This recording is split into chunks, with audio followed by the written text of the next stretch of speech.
Welcome back to the deep dive.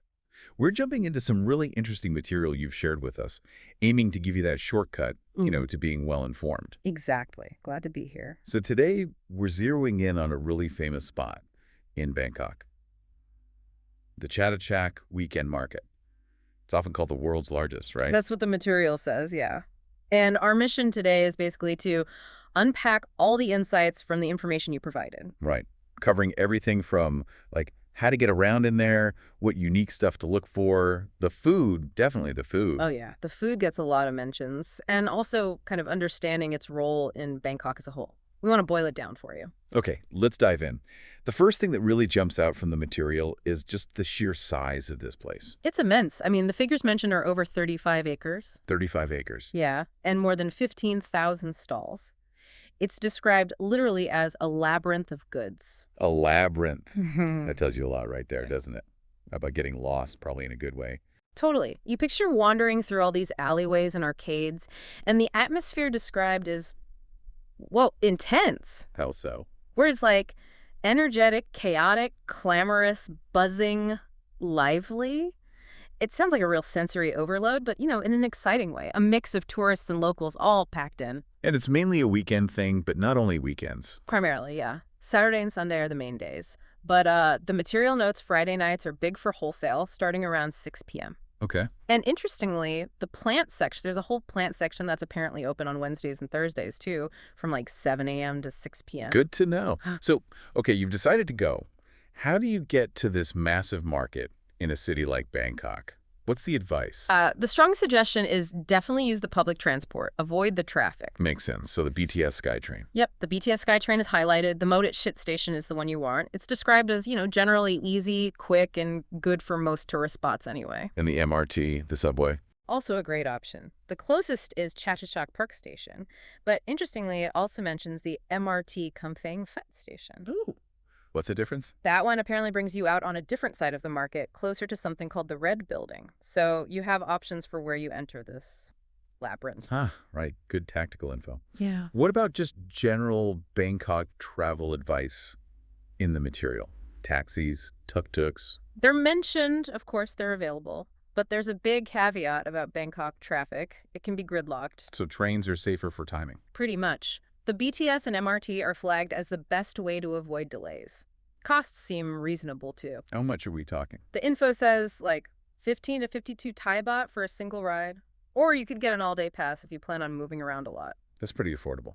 Anything else? Riverboats? Yeah, the Chao Phraya riverboat gets a mention. Useful for places like Khao San Road or the Grand Palace area. How do you connect? Connects easily via the BTS at Safan Taksin Station. And the boat itself is cheap. 15 baht for the local one, 40 for the tourist boat. And if you do take a taxi? The key reminder is make sure they use the meter. And again, factor in potential traffic jams. Oh, and there's parking near Mochit BTS, but it fills up fast apparently. Right, okay. So plan your transport. Now, once you're actually inside Chatuchak, the material highlights specific sections, like must-see zones. It does. Section 7 is pointed out for art and handicrafts. What kind of stuff? Think handmade jewelry, Thai silk scarves, those colorful lanterns you see, intricate wood carvings, and it notes that buying here supports local artists directly. That's cool. Then there's Pet Alley, sections 13 and 14. Yeah, described as a unique spot, especially if you love animals. Tropical fish, cats, dogs, even exotic birds. Okay. Though the material does add a thoughtful point about making sure you can actually care for any animal properly if you were tempted to buy. Right. Important consideration. What about the plant and gardening area, section 3? That sounds like a nice contrast. It's described as more peaceful, kind of a break from the crowds. You can find exotic orchids, succulents, pots, tools. A bit of an oasis. And for vintage lovers or collectors? Section 26. Antiques and collectibles, called a treasure trove. Ooh, like what? The info mentions things like rare coins, vintage cameras, old vinyl records, Thai amulets. Sounds like you could really dig around for hours there. Definitely. Besides these main sections, any other tips for shoppers? Yeah, it encourages just exploring, really. Check the main road stalls, but also dive into the smaller swaths, the little alleyways. That's where you might find hidden gems. Makes sense. And it specifically mentions the Red Building again, this time for vintage clothes, thrift finds, and more antiques. And Deluxe bookstore for secondhand books. Lots of specific recommendations. And what about pricing? Yes, bargaining. It's mentioned as just normal, expected even, part of the experience. Okay, good to know. Now, let's talk food. The material makes this sound like a huge part of the Chatuchak experience. Oh, absolutely huge. It paints a picture of just food everywhere. Street food stalls, drink stands, little eateries, snacks, full meals, you name it. A total food haven. And there are some specific must-try items mentioned. Definitely. Fresh coconut juice is high on the list, and other cold drinks essential in the heat. Of course. Then, coconut ice cream. Sounds amazing. Served in the actual coconut shell with the flesh, and toppings like sweet corn, sticky rice, nuts. Wow. Any specific place? Coco JJ is named. Apparently the place for it. Okay, noted.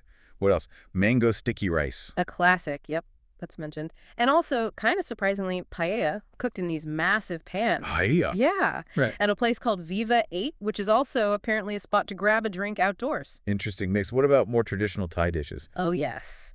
Braised duck noodles get a shout-out, specifically from Chatuchak duck noodles or prani. Tender duck, aromatic broth, maybe a big drumstick. Sounds delicious. It does. And a roasted pork with a honey glaze.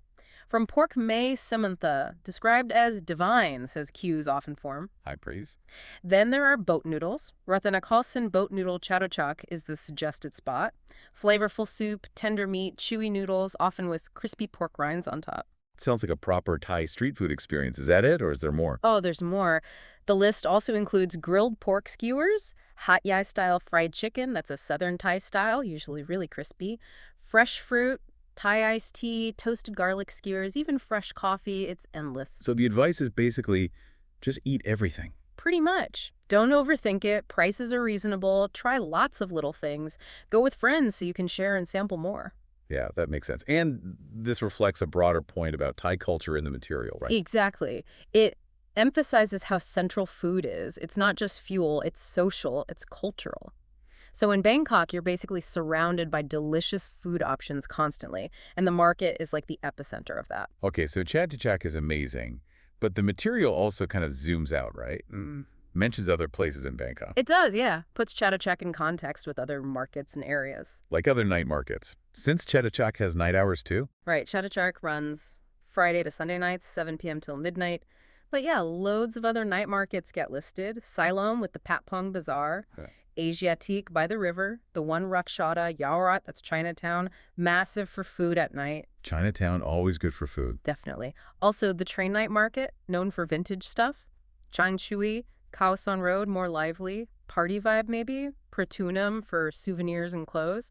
And even one called the Owl Night Market, a bit further out, more local. Wow, so many night market options. What about other places just focused on food? Or Torkor Market is mentioned, right across from Chatuchak. More upscale, premium produce, great food court. Okay. Klong Toi Market, huge 24-hour fresh market. Wang Lang Market, across the river, another top spot for street food. Salem Soy 20 for a morning market vibe. And Chinatown, again, Yaorat, especially for evening street eats. Pretty clear, food is a major theme. What about more traditional tourists that's mentioned? Several key ones. The Golden Mount, Wat Saket for views. The Grand Palace and Wat Phra Kao, the really iconic must-see complex. Wat Pho with the huge reclining Buddha. Antasamakam Throne Hall and Vimanmek Mansion, which are museums now. And Wat Arun, the Temple of Dawn. Across the river, you can climb the stupa. So plenty of cultural sites too. And for shopping beyond markets. Yeah, it points to the big mall areas, Siam area, Siam Paragon, MBK, Central World, Pratunam area, Platinum for fashion, Pantip Plaza for electronics, and from Fong Emporium and M. Courtier, more high-end. Okay, switching gears slightly. What does the material say about costs? Like a daily budget? It's a bit vague on exact numbers, but the overall message is that Bangkok offers very decent value for money traveling. Decent value. Yeah, but it stresses that it really depends on your choices. You can get away with spending less or a lot more. Depends on your style. And it connects back to the markets for saving money, right? Exactly. It specifically says exploring local markets like Chatuchak and eating street food is a good way to keep food and drink costs down compared to, say, fancier restaurants. Makes sense. So finally, what if someone's thinking of a longer trip, say 12 days, 2 weeks? Does Bangkok have enough to fill that time based on this info. Oh, definitely. The material strongly suggests it. It even mentions a 2 weeks in Bangkok series within the information provided, Oh, okay. which implies there's easily enough content, food, sites, experiences to fill that duration, probably longer. So when you add up all the different markets, Yeah. the neighborhoods like Chinatown or Bangkok, Yeah. the temples, the food scene from street level up, it seems like plenty for a longer exploration. Absolutely. The sheer variety described across everything, culture, shopping, food, suggests you wouldn't run out of things to discover quickly. Great. So to wrap up this deep dive, drawing from all the material you shared, we've covered the massive scale and energy of Chatuchak, how best to get there, where to find specific things like crafts or antiques, and, oh my, the food recommendations. Yeah, and we've also seen how it fits into the bigger picture of Bangkok, looking at other markets, food areas, attractions, shopping, showing the city's depth, maybe even justifying that longer stay. So hopefully this gives you a really focused guide, pulling out the key stuff about Chatuchak and its surroundings from the information you wanted us to explore. You know, what really comes through is that these markets, Chatuchak especially, are so much more than just shopping centers. They're like these vibrant cultural hubs, right? You feel the city's energy, you see local life unfold, and you find these little moments of joy in simple things, like amazing street food or a unique find. That leads to a final thought, maybe something for you to ponder. When you think about the incredible density and variety crammed into one place like Chatuchak, how does that reflect the broader energy and complexity of a huge global city like Bangkok? And what does that mean for the experience you can have just by getting out there and exploring?